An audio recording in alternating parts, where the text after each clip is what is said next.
বিবিরে, সর্বপ্রথমে আল্লাহ পাক ওই জান্নাতের সিঁড়িতে তোমার সঙ্গে আমার দেখা হবে, বলুন সুবহানাল্লাহ। এইবার তারা যে পৃথিবীর বুকে একজন রাজা ছিলেন, নাম হচ্ছে হিরাক্লিয়াস। কি নাম? হিরাক্লিয়াস। এই হিরাক্লিয়াস রোমের রাজা ছিলেন। মুহাম্মদ সাল্লাল্লাহু আলাইহি সাল্লাম তিনি একটা রাষ্ট্রদূত পাঠাইলেন কার কাছে? হিরাক্লিয়াসের কাছে। কিসের দাওয়াত? বলেন কিসের দাওয়াত? ইসলামের দাওয়াত দিলেন। প্রথমে হেডিং লিখলেন বিসমিল্লাহির রহমানির রহিম, আশহাদু আল্লা ইলাহা ইল্লাল্লাহু ওয়া আশহাদু আন্না মুহাম্মাদান আবদুহু ওয়া রাসূলুহু। হিরাক্লিয়াসের কাছে চিঠি পাঠালেন যে হিরাক্লিয়াস, আপনি যে ধর্মটা মানছেন এই ধর্ম আল্লাহর কাছে মনোনীত নয়। বলেন মনোনীত নয়। এটা আল্লাহ পাক এই ধর্মটা পছন্দ করেন না।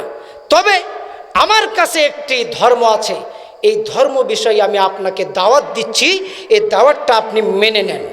কাকে দিলেন? হিরাক্লিয়াসের কাছে একজন রাষ্ট্রদূতকে পাঠাইলেন।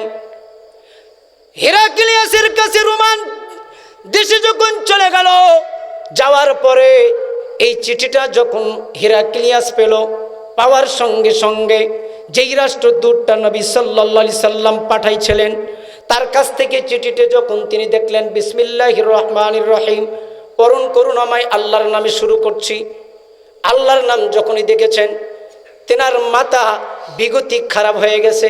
বলে আমি তো স্রষ্টা, আমার আবার কি আছে? তিনি কি করলেন? রাষ্ট্রদূতকে এক বর্ণনায় বলা হয়েছে তাকে হত্যা করলেন, তার ব্যক্তি দিয়ে হত্যা করলেন। মুহাম্মদ সাল্লাল্লাহু আলাইহি সাল্লামের কাছে খবর এসে গেল রোমের বাদশাহ হিরাক্লিয়াস আমাদের যে রাষ্ট্রদূত গেছে তাকে সে হত্যা করেছে। এখন তাদের সঙ্গে কি হবে? মোকাবেলা। কি হবে? মোকাবেলা, যুদ্ধ ঘোষণা। বলেন তো মুসলমান সিংহের জাতি, বলেন ঠিক কিনা? মুসলমান কোনোদিন ইহুদিদেরকে দেখে ভয়, মুসলমান মৃত্যুকেও ভয়, মুসলমান বাঁচলে গাজী, মরলে শহীদ, বলেন ঠিক কিনা? এবার নবী সাল্লাল্লাহু আলাইহি সাল্লাম মদিনা নববীতে সবাইকে বলল, এ মদিনা নববীর জনবাসীরা, তোমরা সবাই একত্রিত হও, আমরা মতার প্রান্তে যাব। যুদ্ধ ঘোষণা করলাম। কোথায়? মতার প্রান্তে। কি হবে? যুদ্ধ হবে। রোমানদের সঙ্গে, হিরাক্লিয়াসের সঙ্গে যুদ্ধ হবে। ওদিকে এক বর্ণনায় বলা হয়েছে 1 লক্ষ, আরেক বর্ণনায় বলা হয়েছে 2 লক্ষ। ওরা 2 লক্ষ বাহিনী মোতায়েন করেছে, আর রাসূল সাল্লাল্লাহু আলাইহি সাল্লাম মাত্র 3000। কয় হাজার? 3000। নবী সাল্লাল্লাহু আলাইহি সাল্লাম সাহাবায়ে কিরামদের বললেন, সাহাবায়ে কিরাম তোমরা প্রস্তুতি হয়ে যাও, মুতার প্রান্তে যেতে হবে। ইসলামের পতাকা নিয়ে উড়িয়ে সেই জায়গায় যুদ্ধ ঘোষণা করতে হবে, জিহাদ হবে। যেখানে আসো সবাই তোমরা একত্রিত হয়ে যাও। সবাই একত্রিত হলো। সবাই যখন একত্রিত হয়ে গেল, বিশ্বনবী সবাই চিন্তা ভাবনা করছেন যে আজকের এই যুদ্ধের মোতার যুদ্ধের সেনাবাহিনীর পতাকা কাকে যেন আল্লাহর নবী দেয়, এই চিন্তায় আছেন।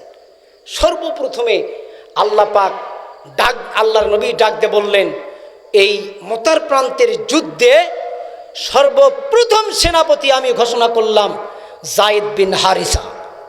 বলুন কার কথা বললেন? যায়েদ বিন হারিসা। কোথায়? যায়েদ বিন হারিসাকে যখন বললেন লাব্বাইকা ইয়া রাসূলুল্লাহ, আমি উপস্থিত, সাহাবায়ে কিরাম অবাক হলেন।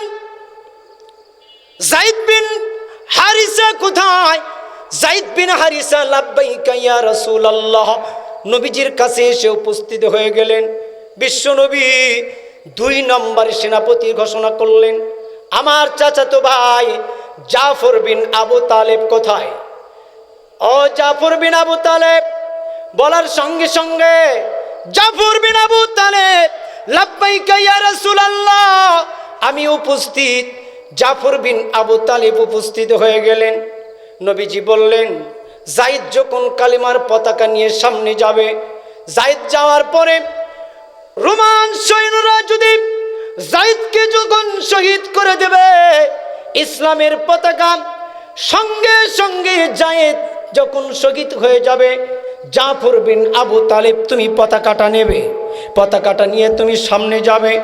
জাফর বিন আবু তালেবকে যখন বলল 2 নম্বর সেনাপতি কে হলো? জাফর বিন আবু তালেব। নবীজি সাল্লাল্লাহু আলাইহি সাল্লাম বললেন সাহাবারা, এরপরে যখন যুদ্ধ চলবে, এক পর্যায়ে যদি জাফর বিন আবু তালেব যদি শহীদ হয়ে যায়, তৃতীয়তে সেনাপতির দায়িত্ব পালন করবে আব্দুল্লাহ বিন রাওহা। আব্দুল্লাহ বিন রাওহা তুমি কোথায়? আব্দুল্লাহ বিন রাওহা লাব্বাইকা ইয়া রাসূলুল্লাহ। নবীজির কাছে এসে উপস্থিত হয়ে গেলেন। নবীজিকে বললেন, ইয়া রাসূলুল্লাহ আমি উপস্থিত হয়ে গেছি। নবীজি ডাক দিয়ে বললেন, যাও যাও 3 জন তোমরা বাড়িতে যাও, বাড়িতে যেয়ে তোমরা তোমাদের বিবিদের কাছ থেকে বিদায় নিয়ে আসো।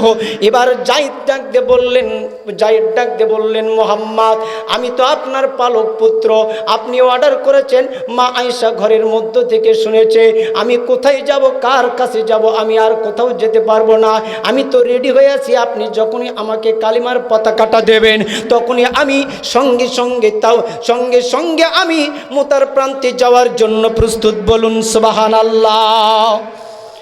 2 নম্বর জাফর বিন আবু তালেব কোথায়? লাব্বাইকা ইয়া রাসূলুল্লাহ। ওগো আল্লাহর নবী। জাফর বিন আবু তালেবকে বললেন, যাও তুমি বাড়িতে যাও, বাড়িতে যে বিবি সন্তানদের কাছ থেকে যে বিদায় নিয়ে এসো। জাফর বিন আবু তালেব বাড়িতে গেলেন। বাড়িতে যাওয়ার পরে তিনি দেখলেন বিবি রান্না করছে।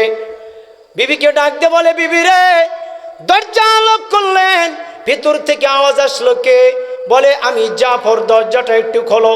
ও বিবি তাড়াতাড়ি একটু দরজাটা খোলো। বিবি তাড়াতাড়ি করে দরজাটা খুললেন। বিবিকে ডাক দে, বলো বিবি রে তুমি কি করছো? বলে, স্বামী গো আপনি অনেক দিন পর ব্যবসা থেকে এসেছেন, আর নবীজি ডাকলেন আপনি সঙ্গে সঙ্গে গেলেন, কখন কোন খাবারটা আপনি খেয়েছেন নাকি না খেয়ে আছেন, এই কারণে আমি খাবার রান্না করতেছি, তাড়াতাড়ি করে আমি খাবারটা রান্না করতেছি, আপনি একটু অপেক্ষা করেন। এই কথাটা বলতে না বলতেই জাফর ডাক দে বলে, বিবি রে, ও বিবি ওই খাবারটা ওই রকম রাখো, আর আমার সময় হবে না, সুযোগ হবে না। বলে, কেন সময় হবে না, কেন সুযোগ হবে না? জাফর বিন আবু তালেব ডাক দিয়ে বলে, বিবি রে, আল্লাহর নবী রোমান সৈন্যদের বিরুদ্ধে যুদ্ধ ঘোষণা করেছে, মুতার প্রান্তে যেতে হবে। নবীজি সাল্লাল্লাহু আলাইহি সাল্লাম প্রথম সেনাপতির দায়িত্ব দিয়েছেন যায়েদকে, আর দ্বিতীয়তে যায়েদ যখন শহীদ হয়ে যাবে, দ্বিতীয়তে আমি পতাকা নিয়ে আমাকে দায়িত্ব দিয়েছেন, দ্বিতীয় দায়িত্ব আমার সেনাপতির দায়িত্ব রয়েছে। বিবিরে খাবারটা যেরকম আছে ওরকমই থাক, আমি আর দেরি করতে চাই না, আমি তাড়াতাড়ি চলে যেতে চাই। এই কথা বলতে না বলতেই ছেলে আর সন্তানেরা দৌড়ে এসে বাবার কোলে উঠলেন। একবার বাবার গালে চুমো দেয়, আর একবার বলে, বাবা কোথায় যাবে তুমি, কোথায় যাবে বাবা? তুমি যে জিহাদের ময়দানে যাবে। বাবা গো তুমি এত সুন্দর ব্যবসা করে তুমি বাড়িতে আসলে, নবীজি তোমাকে ডাকলো তুমি চলে গেলে। বাবা গো আমরা তো আপনার সঙ্গে কোথাও যেতে পারলাম না, ঘুরতে পারলাম না, অনেকে পিতার সঙ্গে অনেক জায়গায় ঘোরাঘুরি করে। ও বাবা আজ তুমি জিহাদে চলে যাবে, একটু দয়া করে আমাদেরকে একটু কোলে নাও, কোলে নাও। জাফর বিন আবু তালেব তাদের সন্তানদেরকে কোলে নিয়ে সন্তানের মুখে একবার, গালে একবার চুমো দেয়, আর একবার মাথাতে চুমো দেয়। সন্তানগুলি হাউমাউ করে কান্না করছে, বাবার কোল ছাড়তে চাইছিল না। সঙ্গে সঙ্গে জাফর বিন আবু তালেব ডাক দে বলে, ওরে বিবি রে, তুমি আর আমাকে দেরি করায়ও না, আর আমাকে বিলম্ব করায়ও না। সন্তান আর ছেলেদেরকে তুমি একটু সরাইয়া নাও, কারণ বিশ্বনবী ডাক দিয়েছে রোমানদের সঙ্গে যুদ্ধ হবে, আমাকে যেতে হবে, যেতে হবে, মুতার প্রান্তে যেতে হবে। বিবি রে ছেলেদেরকে তুমি নাও, ছেলেদেরকে তুমি নাও। এই কথাটা বলে যখন তিনি বারবার তার স্ত্রীকে বলছিলেন, এক পর্যায়ে গিয়া স্ত্রীকে ডাক দে বলে, ওগো স্ত্রী আমি তোমাকে বলে যাই, আমি যাচ্ছি জিহাদের ময়দানে, তুমি এটা দোয়া রাখিও। স্ত্রী দোয়া করলেন, আল্লাহ তুমি আমার স্বামীকে মুতার প্রান্ত থেকে মুজাহিদ শহীদ বানিয়ে বাড়িতে ফিরে দেও। স্ত্রীকে ডাকতে বলে জায়েদ, স্ত্রীকে ডাকতে বলেন জাফর বিন আবু তালেব তরবারিটা বের করে পিছনের পেট দিয়ে আঘাত দিয়ে মৃত আঘাত করে বলে, বিবি রে, তোমার জন্য, তুমি আমার জন্য আল্লাহর কাছে উল্টা দোয়া করিও না, আমার জন্য উল্টা দোয়া করিও না। এই কথাটা যখন তিনি বললেন, বলার সঙ্গে সঙ্গে এবার স্ত্রীকে ডাকতে বলে, আপনি এবার জাফর ডাকতে বলে, ওরে স্ত্রী, আল্লাহর নবী আমাকে দ্বিতীয় সেনাপতির দায়িত্ব দিয়েছে, আমরা নিশ্চিত তিনজনের একজনও ফিরব না, কারণ প্রথম জায়েদ যখন শহীদ হবে, দ্বিতীয় আমি তরবারি নিয়ে, দ্বিতীয় আমি পতাকা নিয়ে আমি সামনে যাব। ওরে স্ত্রী রে, আমার পক্ষে হবে না, আমরা নিশ্চিত শহীদ হয়ে যাব। এরপরে এই কথা বলে জাফর যখন বের হলেন, বিবিকে ডাকতে বলে, বিবি রে, আমি যেই পথে গেলাম ওই পথে আমার সন্তানদেরকেও তুমি লালন পালন করাইও, ওই ইসলামের পথে তাদের শিক্ষা দেও। জাফর বিন আবু তালেব চলে গেলেন। এইবার চলে গেলেন আব্দুল্লাহ বিন রওহা। আব্দুল্লাহ বিন রওহা বাড়িতে গেলেন, যে সালাম করলেন, আসসালামু আলাইকুম। বিবি রে, একটু দরজাটা খোলো। দরজাটা খুলে দিলেন, দেখলেন আব্দুল্লাহ বিন রওহার স্ত্রী কোরআন তেলাওয়াত করছিলেন, শুধুমাত্র বিবাহ করেছেন, বাসর রাত পর্যন্ত হয় নাই। তিনি চলে গেলেন, যাওয়ার পরে নবীজির কাছে গেলেন, নবীজি ডাক দিয়েছেন। সেখান থেকে আসার পরে বিবিকে ডাকতে বলে, বিবি রে, ও বিবি, আমি তোমাকে বিবাহ করেছি, বাসর হয় নাই, কিন্তু নবীজি আমাকে জিহাদের ময়দানে তৃতীয়তে সেনাপতির দায়িত্ব দিয়েছে। বিবি রে, আমি তোমার কাছে আসলাম বিদায় নেওয়ার জন্য। বিবি রে, এই যে এই সময়টুকুর মধ্যে তোমার সঙ্গে ছিলাম, না জানি কতটা ভুল তোমার কাছে আমি করেছি। বিবি রে, তোমার কাছে যদি কোনো ভুল করে থাকে তুমি আমাকে মাফ করে দিও। এই কথাটা বলে সঙ্গে সঙ্গে আব্দুল্লাহ বিন রওহা বের হয়ে যাচ্ছিলেন। বিবি ডাকতে বলেন, স্বামী গো, আপনার সঙ্গে বিবাহ হয়েছে, কিন্তু আপনার চেহারাটাও আমি দেখতে পারি নাই, কিন্তু স্বামী গো, দয়া করে একটু আপনি ঘরের মধ্যে আসেন, আমি একটু আপনাকে দেখতে চাই। এই কথাটা যখন তিনি বললেন, বিবিকে ডাক দেয় আব্দুল্লাহ বিন রওহা বলে, ওরে বিবি রে, আমি ঘরের মধ্যে যাব না, ঘরের মধ্যে গেলে তোমার সঙ্গে প্রেম নিবেদন হবে। ওরে বিবি রে, ওই দিকে যখন সাহাবারা জিহাদের ময়দানে যাবে আর আমি যখন পিছ পড়ে যাব, তখন কি জবাব দেব? এখন বিবি ডাকতে বলে, আব্দুল্লাহ বিন রওহা, আমি সমুদ্র আপনার সঙ্গে প্রেম নিবেদন করব না, কিন্তু একটা নজর আমি আপনাকে সুন্দর করে দেখতে চাই, যাতে যখন আল্লাহ পাক আপনাকে, যখন আল্লাহ পাক কিয়ামতের মাঠে আপনাকে শহীদের কাতারে উঠাইবেন, ওই সময় যেন আমি আপনার স্ত্রী হিসেবে আল্লাহর কাছে যেন সাক্ষী দিতে পারি। এই জন্য আমি এই আশায় আপনাকে একটু দেখতে চাই। আব্দুল্লাহ বিন রওহা ডাকতে বলে, বিবি রে, তোমার মনের আশা, তোমার মনের বাসনা যদি এটা থাকে, তাহলে তুমি অপেক্ষা করো, আমি যখন শহীদ হয়ে যাব আর আল্লাহ পাক যখন কিয়ামতের মাঠে আমাদের উপস্থাপন করবেন, যখন আমাদেরকে উঠাবেন, ওরে বিবি রে, সর্বপ্রথমে আল্লাহ পাক ওই জান্নাতের সিঁড়িতে তোমার সঙ্গে আমার দেখা হবে, বলুন সুবহানাল্লাহ। এইবার তারা জিহাদের ময়দানে চলে গেলেন। জিহাদের ময়দানে যাওয়ার পরে যখন জিহাদ শুরু হয়ে গেল, এবার যখন জিহাদের ময়দানে চলে গেলেন, নবীজি সাল্লাল্লাহু আলাইহি সাল্লাম যায়েদকে যখন পতাকা দিলেন, নবীজি কিছু দূর আগিয়ে গেলেন। আগিয়ে যাওয়ার পরে নবীজি পিছন দিকে আসে, আর চোখ দিয়ে পানিগুলি দর দর করে পড়ে যায়। মোতার প্রান্তে চলে গেলেন, ওদিকে 2 লক্ষ রোমান সৈন্যরা। এই সৈন্যগুলো সবাই 3000।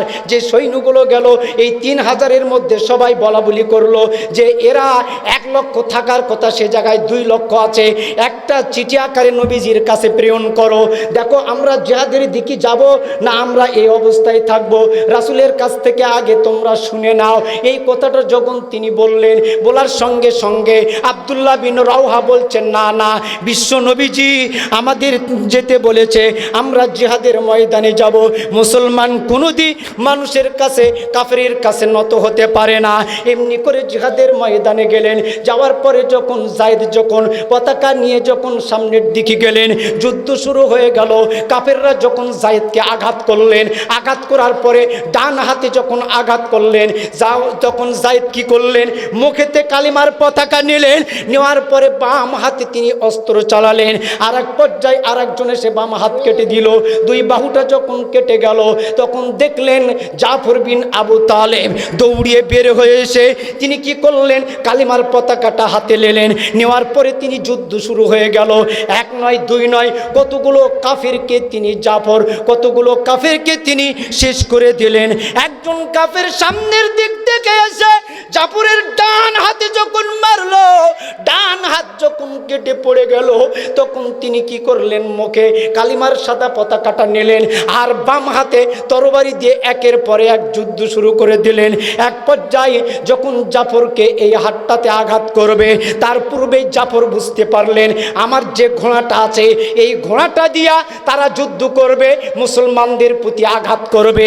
এই জন্য জাফর কি করলেন, তার ঘোড়াটাকে শেষ করলেন। করার পরে যখন জাফরের ডান হাত কাটলো, ডান হাত কাটা হলো, বাম হাত কাটলো, জাফর কি করলেন, মাটিতে লুটে পড়লেন আর তরবারি আর ওই পতাকাটা মুখ দিয়ে কামড়াইয়া ধরে উপরের দিকে করে রাখলেন। দৌড়িয়ে চলে আসলেন আব্দুল্লাহ বিন রওয়াহা।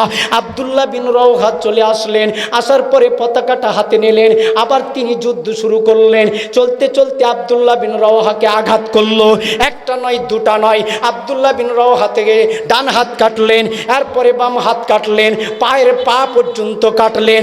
প্রত্যেকটা পা টুকরা টুকরা করে আব্দুল্লাহ বিন রওয়াহাকে মুতার প্রান্তে রেখে গেল। এরপরে দেখতেছে এখন আর কে আসবে জিহাদের ময়দানে। মুসলমানদেরকে চতুর্দিক থেকে যখন আক্রমণ করেছিল, বিশ্ব নবীজি বলেছিলেন, বিশ্ব নবীজি মসজিদে নববীর থেকে বারবার চোখের পানি খালি ছেড়ে দেয়। বন্ধুরা আমার, বিশ্ব নবী বলেছেন ওই সময়তে খালিদ বিন ওয়ালিদ কি করলেন, দৌড়িয়ে যে পতাকাটা নিলেন, নেওয়ার পরে খালিদ বিন ওয়ালিদ যুদ্ধ শুরু করলেন। খালিদ বিন ওয়ালিদ বললেন ওই যুদ্ধের ময়দানে একটা নয় দুটা নয়, আমি খালিদ বিন ওয়ালিদ 9টি তরবারি ভেঙ্গেছিলাম, ওই কাফিরদেরকে শেষ করে দিয়েছি। বলুন সুবহানাল্লাহ।